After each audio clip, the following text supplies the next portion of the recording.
বালি যে জায়গাটা ওঠে সেই জায়গাটার নাম হচ্ছে দিঘিপাড়া গ্রাম পঞ্চায়েত। এই দিঘিপাড়া গ্রাম কারা চালাচ্ছে? এই দিঘিপাড়া গ্রাম পঞ্চায়েত এখন পরিচালনা করছে বিজেপি। যেদিনে বিজেপি জিতল তার 2-3 দিনের মধ্যেই বিজেপির নেতাকে নিয়ে, তৃণমূলের নেতাকে নিয়ে থানার ওসি, তখন যিনি ওসি ছিলেন, আইসি ছিলেন, তাদের বৈঠক হয়ে গেল। আমাদের একটা মুশকিল হচ্ছে যে আমরা একটু দুর্বল, গ্রামে এখন আমরা সেই সাহস জোগাতে পারছি না। সোনামুখী শহরে আমাদের কিছু কাউন্সিলর আছে, যেটা ঠিক, কিন্তু সেই শক্তি আমাদের নেই যে সবটা নিয়ে এই প্রতিরোধের জায়গায় নামতে পারি না। তাহলে সোনামুখীতে তৃণমূলের এই নৈরাজ্য আমরা ঘর ঢুকিয়ে দিতে পারতাম। বালির গাড়ি বেরোবে বলে জীবানীরা বলেছে, আমরা সবাই একটি বড় সোনামুখীর শালী নদীর ব্রিজ হয়ে গেল। 12 কোটি টাকা খরচা করে তখন দিদিমণি ব্রিজ করল।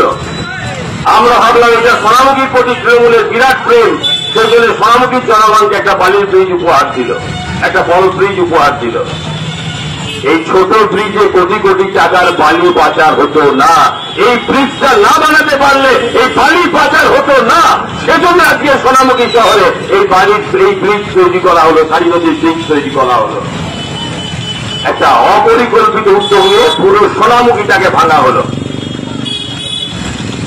কারো কোনো উপকারে লাগলো না, একটা ব্যবসাদারের কোনো উপকারে লাগলো না, একটা সোনামুখীর জনগণের কোনো উপকারে লাগলো না। সোনামুখী শহরকে ভেঙে ফেলা হলো।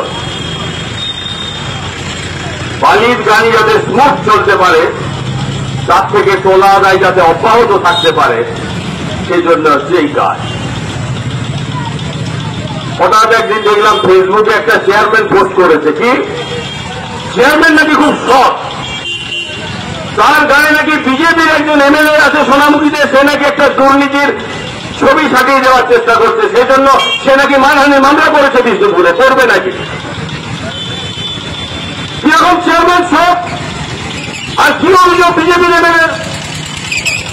সোনামুখী শহরে নাকি কয়েকদিন পর লাইট লাগানো হবে, সেই লাইটের জন্য বরাদ্দ হয়েছে 2 কোটি টাকা। আচ্ছা, 2 কোটি টাকা লাইনের বরাদ্দে দুর্নীতি হয়েছে বলে বিজেপির এমএলএ পোস্ট করলো ফেসবুকে। আমাদের কাউন্সিলররা বোর্ডে বলেছে, বোর্ড মিটিং এ বলেছে, সেখানে কোন আলোচনার সুযোগ দেওয়া হয়নি। একটা 2 কোটি টাকার কাজের টেন্ডার, এই টেন্ডারে অনেকগুলো ঠিকাদার পার্টিসিপেট করলো না। এই টেন্ডার প্রক্রিয়া সারা রাজ্য, সারা দেশের মানুষ জানতে পারলো না। এই টেন্ডার হবে তার বোর্ডে কোথাও কোনো আলোচনা হলো না।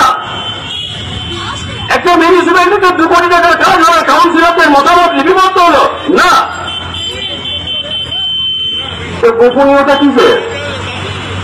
চেয়ারম্যান যদি খুব সৎ হন, এখন আমরা শুনতে পাচ্ছি 30 লক্ষ টাকার অ্যাডভান্স হয়েছে। 30 লক্ষ টাকায় অফার না, 50 লক্ষ টাকায় অফার হয়েছে তৃণমূলের নেতাদের সাথে। তার নেতা হচ্ছে চেয়ারম্যান, ভাইস চেয়ারম্যান, তার প্রাথমিক বরাদ্দ হয়েছে 30 লক্ষ টাকা।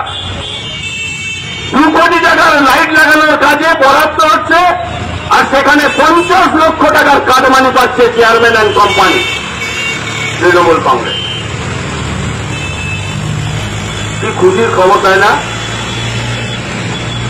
আর সেই চেয়ারম্যান ফেসবুকে বলছে আমি মানহানির মামলা করবো বিজেপি এমএলএর বিরুদ্ধে। তারপরে বিজেপির এমএলএকে ক্ষমা চাই, তো আমি সব কথা শুনলাম। এখন আর বিজেপির এমএলএর মুখেও কোনো কথা নেই। তৃণমূলের চেয়ারম্যান মানহানির মামলা করেছে বলে আমার জানা নেই। ভেতরে ভেতরে কি রোপা হয়ে গেল আমাদের জানা নেই। বালির মতো লাইটেও কোন রোপা হয়ে গেল কিনা তৃণমূল বিজেপিতে আমাদের জানা নেই। কিন্তু এটা বাস্তব সত্য, দুর্নীতি হয়েছে।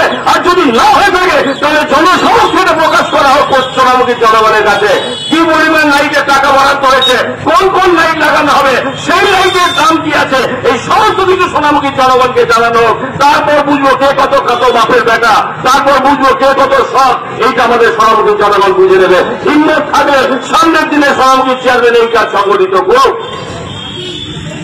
করবেন না, কারণ দুর্নীতিটা ওদের মজ্জাগত। বালির থেকে লক্ষ লক্ষ টাকা চেয়ারম্যান সহ তার দলবলরা ভাগ পায়। একটা বালির গাড়ি সভাপতি শহর থেকে বেরোতে পারত না যদি চেয়ারম্যান এন্ড কোম্পানিরা ভাগ না পেত। পুলিশ ভাগ পায়, চেয়ারম্যান ভাগ পায়, এমএলএরা ভাগ পায়,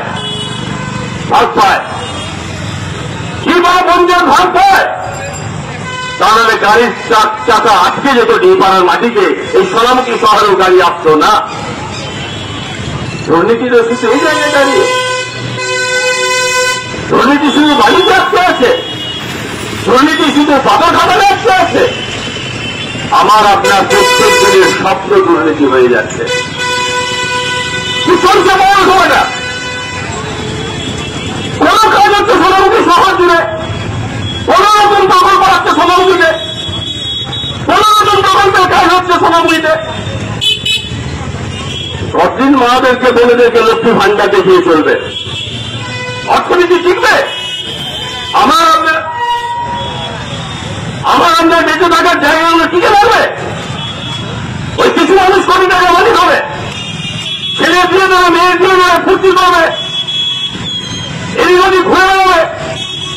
আর সারা সোনামুখী সারা দেশের মানুষ শুধু 1000 টাকা লক্ষ্মী ভান্ডার, 1000 টাকা বিধবা ভাতা, বার্ধক্য ভাতাদের জীবন চলবে না? চলতে পারে না। এই যেরকম কারেক্টলি কমরেড হায়দার আলী মন্ডল বলেছে, জীবানী মুখার্জি বলেছে, রণদেব বলেছে, সারা দেশ জুড়ে আমাদের দেশটা নেমে যাচ্ছে। কি দেখবেন আপনি বাংলাদেশে?